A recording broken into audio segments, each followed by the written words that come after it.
Good morning and welcome to St John's Church in Poulton, just outside Blackpool in Lancashire. Now today I'm here to visit the final resting place of someone who had a very kind of sad life. He was known for his ventriloquism. That's how he really made his name. You know, he had a gorilla, who I think was called Cuddles, or Snuggles, Cuddles I think it was. And then of course, he had Orville the duck. So it can only mean we are here to visit the final resting place of Keith Harris.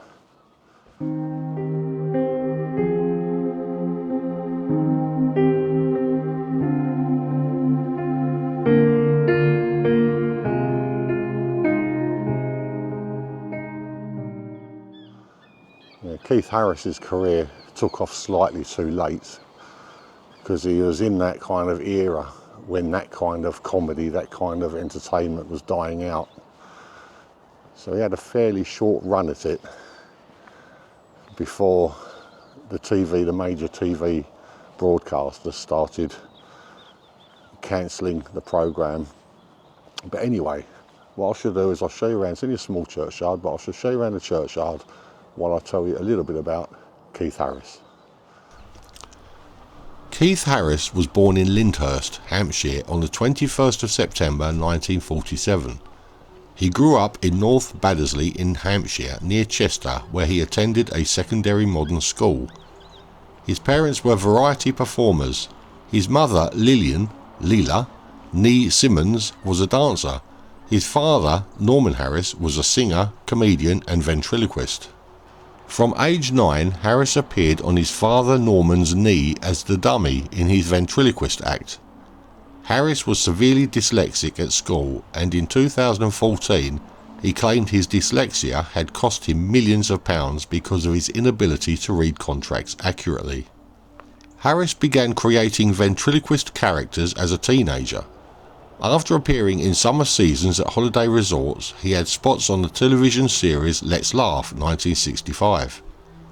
He became a popular act on television variety shows, and following a spell as a host of the Black and White Minstrel Show, was given his own show called Cuddles and Company. He appeared several times on BBC Television's long-running show The Good Old Days. His best-known creation, Orville the Duck, came about after he saw some green fur lying around backstage at a performance of the Black and White Minstrel Show in Bristol.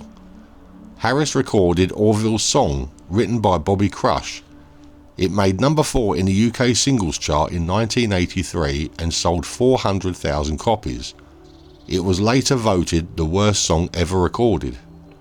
The Keith Harris Show ran on Saturday evenings on BBC One from 1982 till 1986, and a series for children, The Quack Chat Show, also on BBC One from 1989 to 1990. Harris appeared in several royal variety performances and also performed privately for the royal family. At the request of Diana, Princess of Wales, he was booked as an act for the birthdays of Princes William and Harry at each of their respective 3rd birthdays at Highgrove and Kensington Palace. Alongside his continued pantomime performances from the late 1990s, Harris and Orville also enjoyed what the stage described as a long Indian summer as they re-emerged on television in a new era of knowing postmodern irony. Harris made guest appearances in a number of television shows during the 2000s, including Harry Hill, Nevermind the Buzzcocks, Little Britain, Al Murray's Happy Hour, Banzai and The Weakest Link. In 2002, he was the subject of a Louis Theroux documentary, When Louis Met Keith Harris. He and Orville won Channel 5 reality television show The Farm in 2005, the same year that he featured in Peter Kay and Tony Christie's music video to Is This the Way to Amarillo? However, the end of Harris's television show coincided with a period when television was turning away from variety acts. He entered a period of depression, drank heavily and was arrested for drink driving. Also, his 3rd marriage collapsed during this period. He also opened clubs in Blackpool and Portugal which failed, leading him to declare bankruptcy twice. However, he recovered and started performing in clubs, in pantomime and at holiday camps touring the UK. He wrote 17 of his own pantomimes and had his own pantomime company, Keith Harris Productions, which he sold in 2009 to Richard Jordan. He became an auctioneer on Bid TV and also appeared in an episode of the first season of the children's television programme The Slammer, 2006. According to The Guardian, this renewed attention established a new cult status for Harris and Orville and triggered a small comeback.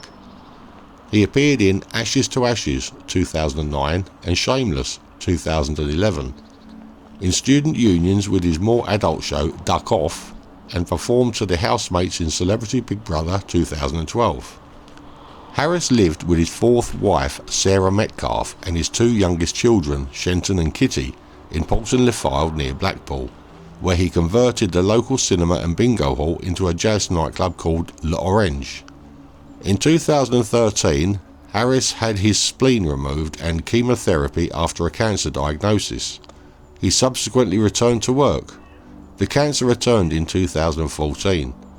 He passed away in Blackpool Victoria Hospital on the 28th of April 2015 at the age of 67. He was laid to rest at St John Roman Catholic Church Cemetery in Poulton-le Fylde, which is where we are today.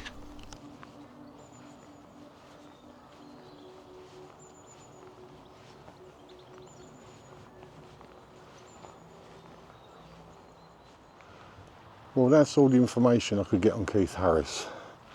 But his final resting place is just over here to my left, so I shall spin you around. And believe me, you cannot miss this one. And we'll go and have a look at it together. The giveaway on this one was a picture of Orville actually on the grave.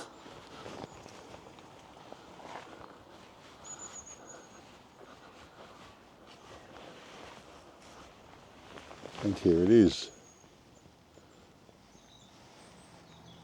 He wished he could fly up to the sky, now he has, and I have gone with him. Orville, Keith Harris. A tribute of love to my wonderful husband, Keith Shenton Harris, the love of my life.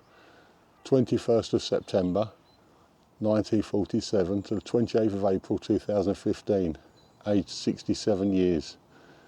A devoted husband, father, son, brother and friend. And right at the bottom there, I may be gone, but not forever. One day again, we'll be together. But that is the final resting place of Keith Harris.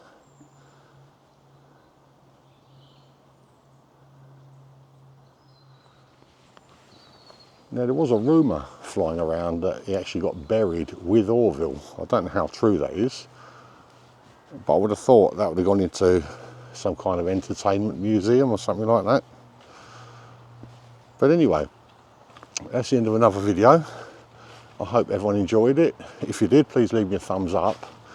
And if you like the content, maybe consider subscribing. It's absolutely free, it doesn't cost you a penny. If you do subscribe, make sure to hit that notification bell. That way you will be notified whenever I upload a new video. Anyway, that's me, Darren, from St John's Church in Poulton, Lancashire. I'll see you on the next one. Bye bye for now.